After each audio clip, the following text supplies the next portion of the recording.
kenapa tidak melakukan tindakan operasi. Itu ada beberapa alasan dan mungkin bisa ada solusinya dari saya.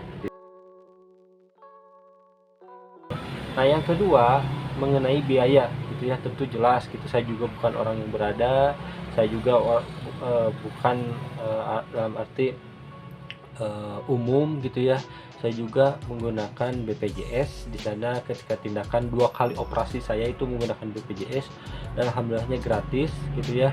Dan menggunakan BPJS itu yang penting kita mengikuti aturan dari BPJS itu, dari mulai Paskes 1, Paskes 2, Paskes 3 bila perlu, misalkan tergantung dari pokoknya ikuti saja gitu ya.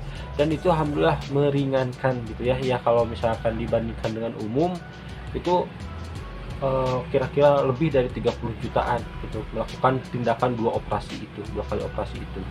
Tapi dengan BPJS itu tidak lebih dari 5 juta gitu ya. Nah, tergantung dari daerah teman-teman gitu ya. Ya kalau misalkan lukanya sedikit, 1 kali operasi juga sebenarnya sembuh gitu ya. Nah, jangan ditunda-tunda gitu ya. Jangan karena misalkan biayanya mahal kalian menunggu-nunggu. Bisa gunakan BPJS, silahkan urus BPJS-nya, silahkan urus. Kalau misalkan dari pemerintah susah, misalkan saya juga BPJS-nya mandiri gitu. Setiap bulan saya membayar kalau saya sendiri 35 ribuan gitu ya, bersama anak dan istri 100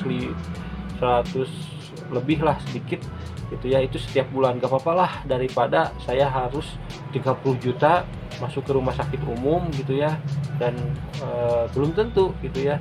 Nah, bisa kalian gunakan, alternatifnya adalah BPJS. Nah, itu solusi yang kedua mengenai biaya gitu ya. Jangan takut kena biaya kalau BPJS-nya diurus gitu ya. Tapi kalau masih ada nanah, berarti perawatan lukanya harus benar-benar intens gitu ya.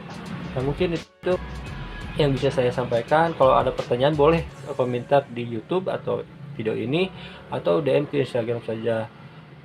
Mohon maaf mungkin beberapa hari gitu ya tidak langsung dibalas gitu, karena mungkin saya juga jarang buka Instagram gitu ya. Tapi pasti akan saya balas gitu ya. Ya, demikian. Wassalamualaikum warahmatullahi wabarakatuh.